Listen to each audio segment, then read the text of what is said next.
Look, ladies and gentlemen, we appreciate y'all being here with us and joining us on this day. You know what it is, Washington Football Weekly. My buddy Will Kramer, it's me, Sean Spencer. But we got to move on, ladies and gentlemen, because there's a game this week. Yep, we're still playing football. And this game, it means a lot to me, ladies and gentlemen. It means a lot to me because this game has some family implications.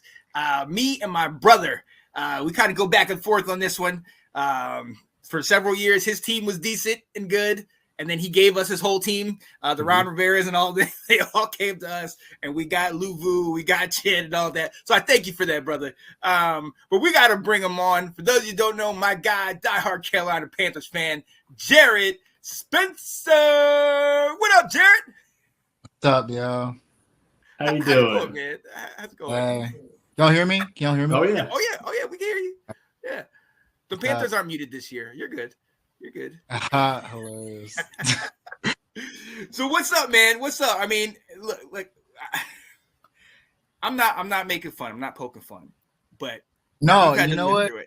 You just like after all this time, honestly and truly, it's my turn. It's my turn to be in the depths because y'all have been down for so long. Seeing where y'all team is at and the trajectory y'all are going, I'm nothing but happy, and I am now ready to prove that I'm a diehard fan through whatever depths we're gonna go through. You know, I'm here, but yeah, you're going through the thick of it right now. Yeah, exactly. Yeah. Listen, like I told Janae about her Cowboys, weeping may endure for a night, but joy cometh in the morning. All right. I hope it comes for you sooner than her Cowboys. Yeah, me too. But oh man, well look, let's go into it. Nathan said, as long as David Tapper owns the Panthers, he will hold them back from true success. Let's start there, man. What do you think about your owner, the same guy that was throwing drinks on people last year? Like.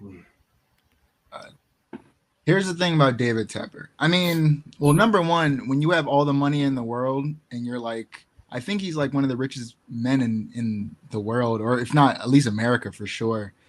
You can kind of do what you want. Like, I don't know enough about the politics of how teams are run, but I'm pretty sure you can't boot the owner out. You know, everybody else's job is sort of up for grabs, but if you bought the team, like, it's your team, you know? And so I don't know how many failure coaching staff setups he has to experience in order to realize he was wrong and please sell the team. But, you know, we're just, you know, in the thick of it. That's the best way to say it. We're like, we can't, and I can't do anything. Like, it's not like a curse. It's kind of like, we all know who the boogeyman is and everybody's just, well, you know, so man, we've been down that road for so many years. Yep. Like, we know exactly how you feel.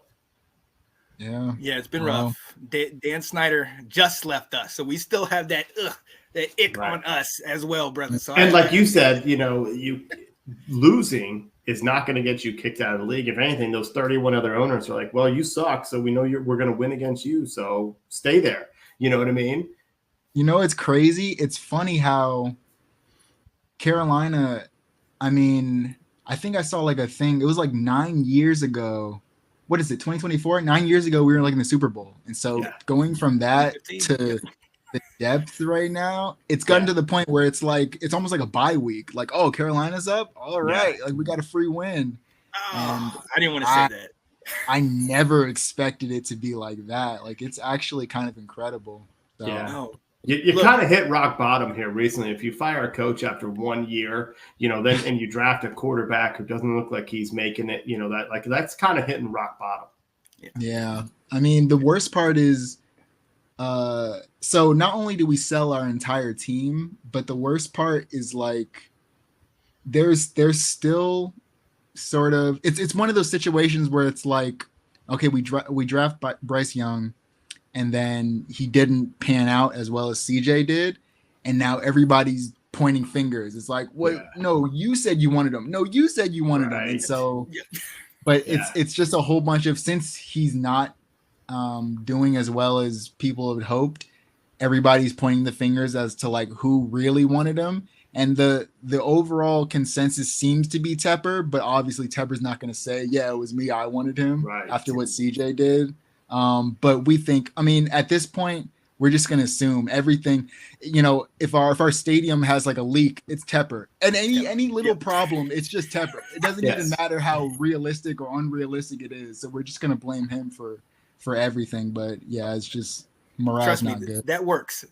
We still do that with Dan. Any issue we have now, it's Dan Snyder's fault. It's Dan Snyder's fault. But listen, tell your Panthers fan, you stick with your quarterback, okay? I stuck with Sam, even though he's not here. You stick with your guy, all right? So actually, that's a good segue, though. Talk to me about let's first talk about what has happened since Andy Dalton has come in. What has changed in the offense to like what with him in there now? So I think the thing about Andy, you know, this is my favorite part about like the current NFL, just this resurgence of quarterbacks, you know, starting with like Geno Smith and all these backups, even Sam Darnold, man, I'm so excited for Sam Darnold because especially when you go into, actually, it's so ironic. They both started were drafted by the Jets, right? When you go into a terrible organization and then you're expected to be the savior and then your whole career gets derailed, no matter how high you were touted in college, and then just to, you know, have unrealistic expectations be placed on you, it's just unfair. I mean, Andy's a different situation where he had so many good seasons in Cincy when he first got drafted. But again, it's the same thing where he kind of, you know, seemingly is past his prime and got just shifted around as like a good number 2. I personally didn't have a lot of faith in him, but the way I look at him is he's just a confident backup. You know, he just throws a solid ball and he brings the stability that we've desperately needed. And I mean, morale is so low, you really could have threw anybody in there. Like I really would have liked Joe Flacco if we're just throwing out names, but I mean, he's in Indianapolis right now. So wait, you're not going after Cam, ESPN's newly hired first take announcer now. You're not going back for Cam. We tried that. Cam came back. Yeah, we did. They did. They did. How long that lasted? Nah, I mean, well, the thing about it is I will never not enjoy Cam. I don't care. Like, it's not even about that. Like, Cam brought so much electricity. Yes. And that's segueing to what, you know, I don't know if we're going to talk about Washington, but that's what I feel with Jaden. And I texted you, Sean, like that the night of that Cincy game, I think, like just like y'all got a guy, like he brings the electricity. And that's what I felt with Cam when he came in, regardless of, you know, you talk about stats or anything like that. He makes you proud to be a fan. You know what I'm saying? And so I think that's one of those intangibles you need. But just going back to Andy to close, I think he's just stable, just a good, solid guy. He makes solid throws and throws a nice spiral. He's solid. Yeah, that's what I think. He's been around the league. And real quick, I gotta shout out Cam, because any man that can get all these little white boys to start dabbing every single day, yo, show that man some love, man. I hate what's happened to him. I would have taken him in Washington, but Ron and he had a little issue with Ron because Ron didn't call. But it's all good. It's all good. We've moved on. But look, what your new head coach, Dave Canales, used to be the former OC over at Tampa Bay. Mm-hmm. You know, that's where I'm curious to hear his thoughts on the coach, because last year's coach wasn't even given like a season to do things, and clearly Frank Reich and the owner clash. But going into this team, this roster, the depth chart, they lost some players. It's like, I certainly hope people understand that expectations need to be low, because there's not a lot of guys on the roster here that scare people, minus outside of, South Carolina's finest, Jadeveon Clowney and Xavier Legette. But regardless, beyond that, so I hope they're patient with us. But Jared, talk to us about what's going on with Dave Canales and how is he doing? Does it look like they're being patient with him? Does it look like he's starting a foundation? So yeah. That's what I get from it. I mean, I'm going to go back to what I said with Cam. With me, my perspective on Canales is it's just energy and vibe. I think much like the McVay kind of vibe that was brought on with this whole, taking an OC, a young OC, and making them a head coach. I feel like that's what Dave Canales brings. Obviously, he was brought in because of his quarterback expertise specifically. That's didn't go super well. But is it Bryce? Is it him? I'm not really worried about that right now. I'm just mainly thinking about the fact that he has a really positive presence, a really positive outlook, a young bit of energy that he's kind of breathing into this organization, just in my impression. And I think it's hard to judge somebody who doesn't have a lot of pieces. I think that's the rub of it. Like, you can call him any kind of thing you want. You can look at the record and call him a terrible coach. But I think when you have like a handful of draft picks and you sell your entire team before he gets there, and he didn't even draft Bryce, to my knowledge, like, I'm pretty sure that was the regime before with Frank Reich. So he's coming, and that's why, I think if you've seen any interview by him, you might think he's sort of happy-go-lucky, which is why it super surprised me that he pulled the plug on Bryce and said, "No, let's go with Andy." I think week 4 or like week 2 or something like that, like really quickly. So I think that's a really great indicator as to, I believe in Bryce, but we gotta go now. We gotta just prove we're trying to do something. We're not tanking for another number 1 next year or something like that. We're actually win. So, and it's frustrating for Bryce when you see that. I mean, obviously Frank Reich, when he had him, he drafted him. But one of the big things I always heard was that Frank Reich likes a veteran quarterback. So that wasn't going to work, and then all the pieces that left. But then to take him out so early, what is the future of Bryce Young in Carolina? Is he trade bait? Is he done? Has he played his last snap in Carolina, or can they give him another chance? Can he be a valid backup? Like, what do you think? I think they're always going. I think it's a headline. As soon as the number 1 overall doesn't do as good as people thought, they're just gonna throw where's he going? He's got to get traded, right? I think this is the situation that it should always be. I think the league needs to start truly accepting the Green Bay model, and understand, sit the new guy and let him under a veteran. It doesn't matter who the veteran is, really. Even if you just do the Jacoby Brissett thing, I think Drake May starting right now, right? You have a couple games and then going into him. Just don't throw him out and expect him, especially in our position where we were literally touting him to be Jesus. Save us from everything without a number 1, without all this stuff. Yeah. And it doesn't help that Thielen's injured. That was before, or obviously he got injured in Andy Dalton's first week. But I'm just saying,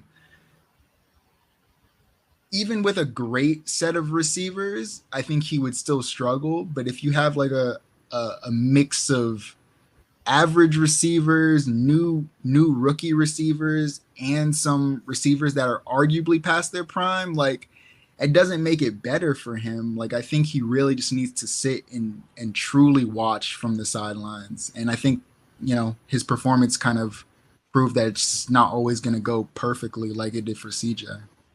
Yeah. Right. Yeah. No, he certainly, like you said, the roster was not very good, and he was just not put in a position to succeed. So as you're building your roster, talk to us about how have your draft picks been doing?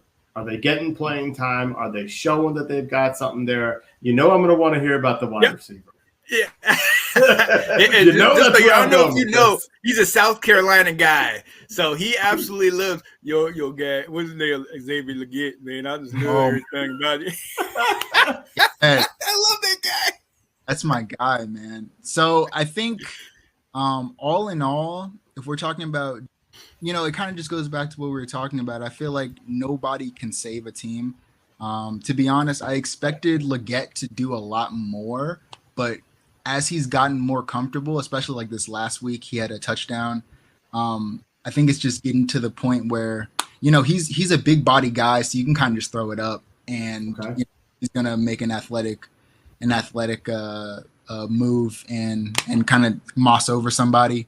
Yeah. But I would say he's probably the highlight of the draft class. Obviously, he was our first pick, and but everybody else has been either average or maybe unremarkable. Jonathan Brooks has been injured, just coming back this week. Started practice this week, so we'll see if he plays this week. And that was a big part of the Canales mantra to run the ball. I don't know if you guys knows, but Chuba Hubbard's been getting the most of the snaps. Well, he's only back. And then we invested all that money in our offensive line with Robert Hunt and Damian Lewis. So this last probably 2 weeks we've been running a lot, but the whole point was to get Jonathan Brooks to run. As the person we're working in. I think Christian McCaffrey would have been better, but know. Well, not now. I mean, he's not on the field. He can't. Yeah, but he still would have been better. Yeah. You know what? I'll take a bench Christian McCaffrey than everybody else healthy. I'll take just wait till Christian comes back. Y'all are gonna be sorry. That's right. Guy. So that's what I've been saying on my fantasy team all year. Just wait. Man. We're gonna start winning one of these days. Oh no. Yo, hey, real quick. I shared it. Our older brother, Daryl, is in the comments saying, "I'm so glad you're proud of your Deadskins, brother. And I don't even know why you got your baby brother on this show. Look, your Giants ain't that great, and we even beat them. No, they're not. No, they don't have an offense. How can Daryl talk about anything? Come on, true. I know you're missing Saquon right now, Daryl. Oh my God! Come on. All right, look. Ladies and gentlemen, we got to move on to the next segment. Jared, do you have your car keys with you? Yep. If you can bring them up, because we are doing keys. Got mine. Yep. We're gonna keep keying it up. Come on, I'm gonna keep. He's like, my man. There we go. Keys to victory, ladies and gentlemen. When we do our keys to victory, we each go around twice, and we give one key to victory that would help our team win the ball game. And we have to give guests first. My brother in the Carolina Panthers, what is your first key to victory for the Panthers to get the win? Key to victory, let's go probably running the ball. Just establish that run game early, being consistent with it. To be honest, that might be our key, singular, that might be the whole key to victory, because the problem is when you have young receivers just missing timing, and Andy threw a pick last week. I don't know how confident I am at throwing, but running surprisingly has been our backbone, so I would say that's a strong key. I can dig it. Will, what you think, man? Yeah, I'm going off that as well. The idea was we need to take away Chuba Hubbard. They want to run the ball. He said it. They really, Canales' identity is running the ball and kind of playing that game management type style. So let's take it away, because if you can take him away, then you're going to make Andy throw it. That gives you an opportunity to kind of put some pressure on him. He's not a runner, so he's going to have to get rid of the ball. It just can kind of spiral into your defense having a good game. So if we can focus and not make Chuba a factor in this game, I think it'll be good for us. Oh yeah. My first key to victory is we know Andy is an older quarterback. And so if he doesn't get to play as much, his knees get a little stiff. All right. So we need to keep him on the sidelines. We need to reestablish our run game, and we need to take over that time of possession so that their offensive possessions are few and far between. So our run game has to definitely keep matriculating that ball down the field and potentially keep you guys on the bench. All right, man. What is your second key to victory, Jared? Second key to victory would probably be, it would have to be, I would say, from the defensive side, play quarters, I guess. No easy plays. Force Jaden to play a lot of snaps. No fades to the outside, no McLaurin Right. bombs, none of that. Just force him to get 4 downs, like all the way down the field from the 20. Just do 100 yards, just slow, steady. And hopefully stop him for a field goal. Our defense is awful, to be frank, but if we can just hopefully get some penalties or something like that. It's just necessary. We have to be able to slow Washington's high-power offense down and make it a shootout at least. If we can just get you guys in a field goal every other drive, every third drive, then that might be the difference because, man, our defense is not doing well. So that's the second key. That's exciting. I like hearing that. Will, what you think? What's your second one? So did you all see the picture at the end of the Ravens game when they panned over to Jaden Daniels? Yeah. My guy was pissed. All right.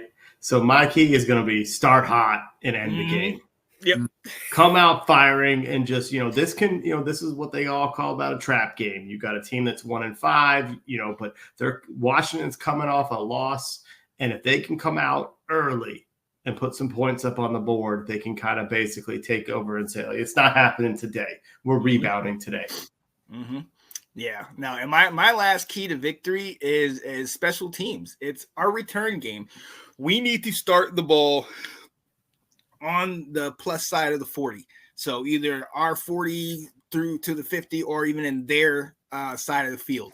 We need to give our team short field so we can do exactly what you're saying, Will. Start scoring early and kind of try to end this thing a little bit earlier.